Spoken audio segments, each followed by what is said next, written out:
Delroy and I are delighted to be presenting the first BAFTA of the night for a vital part of movie making. We're here to celebrate.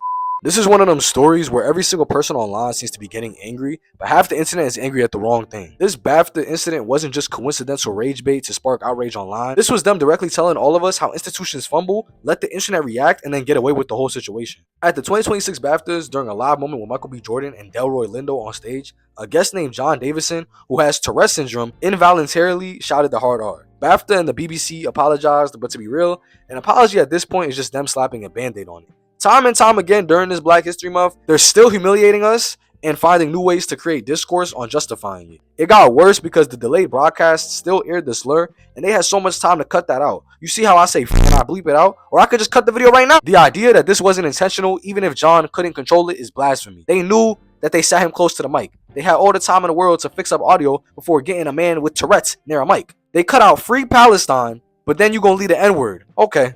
And now, because he has Tourette's, it's supposed to be cool? I need another apology from John. I know he can't control what he says, but I don't believe that makes a difference. You make a mistake, even if it's not in your control. When Kanye was dealing with his bipolar disorder in recent times, they was quick to put an end to all of that. Now they're trying to make it racism versus ableism when the real issue is still a systems failure. They want John to be the face of it, but the show allowed this to be aired, repeating the same cycle. So I'm not here to clown someone's medical condition. I'm not here to pretend that the harm didn't happen.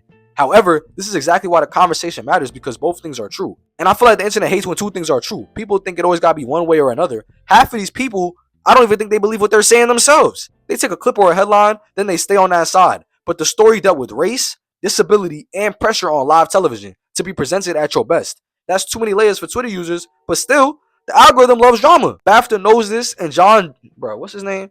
John apologized. Then he made clear that the words were involuntary due to his condition. At the same time, impact still matters. Both black men on that stage had to stand there in that moment and still carry out their lines even in the face of shame. And you're telling me this is not a ritual? Now here's where the institutions get cooked. This was not just a random live stream on somebody's iPhone. They failed to edit the slur out before airing, and it stayed on until the next morning. That is intentional internet chaos. If you're a global broadcaster, we missed it is not a normal thing. You don't just miss something like that. Y'all are not Twitch streamers. This is television being shown to people in their houses. And then John reportedly asked why he was seated near a microphone, if they knew about his tics. And that is a serious question, because if they knew, then this wasn't even unpredictable. This is about how we talk about people. They was willing to throw a disabled man and black people under the bus at the same time. Here's what should have happened. They should have had better seating and clear communication from the jump. BBC should have caught it before the delayed broadcast. The BAFTA incident will not just be a viral moment. It was another test, and we be watching it fall apart over and over again like it was ever up in the first place. This is the proof of why we can't progress right now. The problem wasn't the complex battle for empathy. The problem was ignoring who's responsible for it. And I think most people would have the knowledge to see that, but I can't really tell. Because we just saw a similar thing in New York with a different context. Same problem at an NYC school council meeting. A parent, who's also a professor at Hunter College, was caught on Zoom making racist remarks about black students. They're too dumb to know they're in a bad school. I mean, apparently Martin Luther King said it. Like, if you train a black person well enough, they'll know to use the back. You don't have to tell them anymore. Allison Friedman, what you're saying is absolutely hearable here. You gotta stop. She got placed on leave while they're investigating her for non-discrimination policies. This is the modern era. I think people forget that we can always hear you, or they can always hear you. So you forget to mute your mic and your private thoughts become public. Now everyone knows that you're a racist out loud.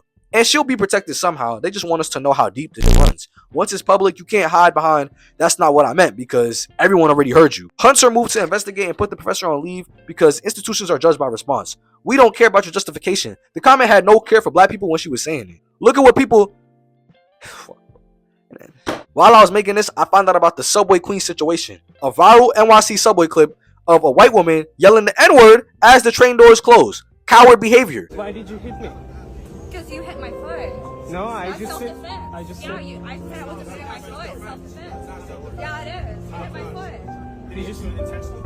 Yeah, I said I wasn't moving my foot. I didn't touch her. He slapped you. He Yeah, hit I my just foot. sit here.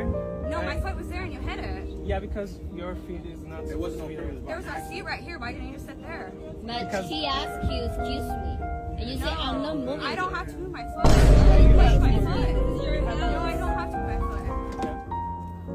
I don't care. That's how you're supposed to sit. Yeah, not here. You suck a bigger bastard. fuck are you even sitting next to me? That's her ass. Oh, okay. The internet does what it does, turns it into a character and a moment. Of course, you got people defending the behavior and having no care for the real context behind why she was getting yelled at in the first place. The failure isn't just a slur that was said. The failure is how fast platforms and people could turn anti-black disrespect into entertainment time and time again. These online trolls are celebrating it and making it into a meme, trying to call this girl a queen. A queen? And notice who always gets stuck holding the emotional weight of it in public. Black people are expected to just absorb this and then get judged for how we react. So whether it's BAFTA or social media turning racism into content, the theme repeats itself. The system fails and then black people eat the damage. And then everyone argues about context and what happened before this or that and all this all this bullshit. Internet will crown anything while sitting on something else. Even things that should have been condemned. And that's why I'm calling it a failure, because the timeline has no standards. The mic is always undefeated. But if your system can't handle live moments, you don't need any more apologies. You need better procedures. Like at this point, hand me a check. Hand me a check. I don't want no more sorries, bruh. This shit never ends. I'm pretty sure that the Subway Queen is actually homeless, so... $2,000 just for a whooping because it's Chanel on my belt. Every time them niggas start dissing, we pull up and give them the belt.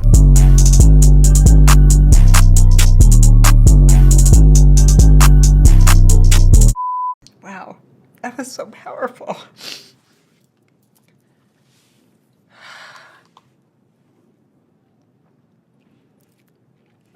Academy Award. Happy New Year's, Why are you standing?